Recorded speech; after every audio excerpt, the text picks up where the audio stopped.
मेरी खिड़की के बाहर कोई है। लेकिन मैं तीसरी मंजिल पर रहती हूँ। जानते हैं डर की सबसे खासियत क्या होती है? वो अक्सर उन जगहों पर अपनी जड़ें जमा लेता है जिन्हें हम सबसे ज्यादा सुरक्षित मानते हैं, जैसे हमारा घर। तो चलिए इस कहानी के उस भयानक दिल में उतरते हैं और देखते हैं कि आखिर ये हमें इतना असहज महसूस क्यों कराती है। तो देखिए, हर अच्छी डरावनी कहानी की शुरुआत ना किसी नॉर्मल सी चीज के टूटने से होती है। हमारी जो जानी पहचानी दुनिया है उसमें एक ऐसी दरार पड़ती है जो किसी बहुत ही भयानक चीज को अंदर आने का रास्ता दे देती है। तो चलिए अब इसमें थोड़ा और गहराई से उतरते हैं। कहानी का पूरा सेटअप देखिए। अनन्या जो हमारी मुख्य किरदार है, वो हर तरह से कह सकते हैं असुरक्षित है। वो घर में अकेली है, रात के 1:30 बज रहे हैं, उसके माता पिता बाहर हैं और बाहर एक भयानक तूफान भी चल रहा है। ये सारी चीजें मिलकर ना उसे बाहरी दुनिया से एकदम काट देती हैं और एक बहुत ही खतरनाक अकेलेपन का माहौल बनाती हैं। और ठीक इसी खामोशी के बीच होती है शुरुआती घटना। एक ऐसी आवाज जो वहां हो ही नहीं सकती। तीसरी मंजिल की खिड़की पर 3 दस्तकें। ये सिर्फ एक आवाज नहीं है, ये हमारे तर्क और हमारी सुरक्षा की भावना पर एक सीधा हमला है। तो अब तक जो खतरा सिर्फ सुनाई दे रहा था, अब वो अगले स्तर पर जाता है। अब कहानी में ये सुनाई देने वाला खतरा एक भयानक, साक्षात दिखने वाले खतरे में बदल जाता है। अब जो इसमें सबसे दिलचस्प बात है वो है डर का टाइमिंग। सिर्फ 1 सेकंड अनन्या को खिड़की में सिर्फ अपनी परछाई दिख रही है, तभी बिजली की एक चमक होती है और एक चेहरा दिखाई देता है, और अगले ही पल बिजली चली जाती है और वो चेहरा भी। ये सब कुछ इतना तेज होता है कि हमारा दिमाग उसे प्रोसेस ही नहीं कर पाता और हमें सच और वहम के बीच में फंसा हुआ छोड़ देता है। और जो चेहरा दिखता है, जरा उसके बारे में सोचिए। पीली त्वचा, गहरी काली आंखें और एक ऐसी मुस्कान जो इंसानी लगने के हिसाब से कुछ ज्यादा ही चौड़ी थी। इसे अनकैनी वैली कहते हैं। मतलब जब कोई चीज इंसान जैसी तो दिखे पर पूरी तरह से नहीं, तो हमारा दिमाग उसे एक खतरे के रूप में देखने लगता है। ये एक बहुत ही गहरा, कह सकते हैं मौलिक डर है जो हमारे अंदर कहीं बहुत गहराई में छिपा हुआ है। अनन्या की ये जो फुसफुसाहट है ना, नहीं नहीं, ये नामुमकिन है, ये उस पल को दिखाती है जहां उसका दिमाग एक नामुमकिन हकीकत का सामना कर रहा है।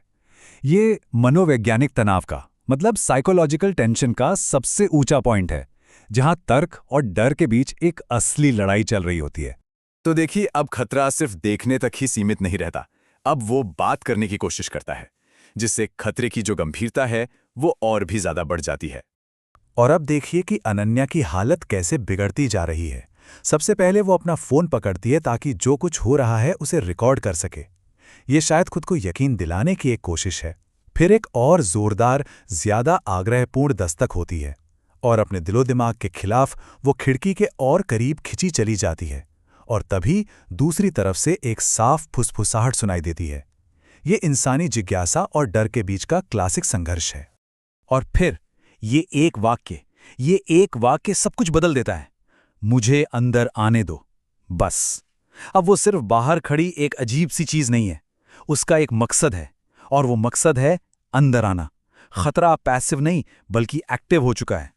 चलिए अब हम कहानी के उस सबसे जरूरी मोड़ पर पहुंचते हैं जहां खतरे के बारे में हमारी अब तक की पूरी समझ एक ही पल में उलटपुलट हो जाती है। अनन्या का ये जो सवाल है ना, तुम वहां ऊपर कैसे हो, ये दरअसल उस रहस्य को आवाज देता है जिसके बारे में हर कोई सोच रहा है। आखिर ये कैसे मुमकिन है? ये सवाल डर और उलझन का एक परफेक्ट मिश्रण है। और ठीक इसी समय उसका फोन बजने लगता है। कॉलर एक अज्ञात नंबर है। ये ध्यान भटकाने की एक क्लासिक तकनीक है। कहानीकार बड़ी चालाकी से अनन्या और हम सबका ध्यान खिड़की से हटाकर फोन पर ले आता है ताकि एक बड़े झटके की तैयारी की जा सके। और ठीक यहीं पर कहानी का सबसे भयानक सच सामने आता है। देखिए, एक खतरा वो है जो हम देख रहे हैं, खिड़की के बाहर वो अजीब सा जीव, और दूसरा खतरा वो है जो हम सुन रहे हैं, फोन पर आती आवाज। और वो आवाज उसे बताती है कि वो तो पहले से ही अंदर है। इसका मतलब खिड़की पर जो कुछ भी था वो सिर्फ एक ध्यान भटकाने का तरीका था। असली खतरा तो हमेशा से अनन्या के पीछे ही था। तो चलिए अब हम कहानी के आखिरी सबसे भयानक पलों की ओर बढ़ते हैं। इस रहस्य के खुलने के बाद आखिर क्या हुआ? तो कनेक्शन अब साफ है। खिड़की पर जो चेहरा था, पीली त्वचा, काली आंखें, एक चौड़ी मुस्कान। और जब अनन्या आखिरकार पलटती है तो कमरे में उसे वही आकृति दिखती है, वही मुस्कुराता हुआ चेहरा, गीला, खामोश और बस उसे घूरता हुआ।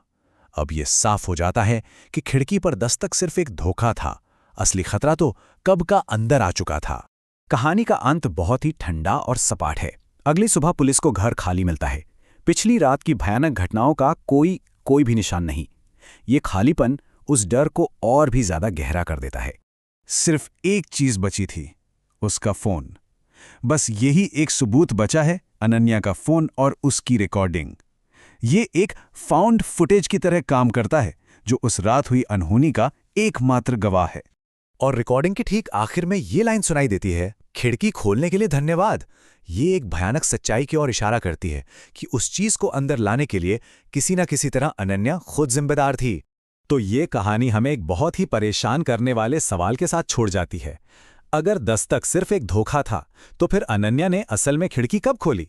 क्या वो पहले ही खुल चुकी थी, या शायद वो कभी बंद ही नहीं थी?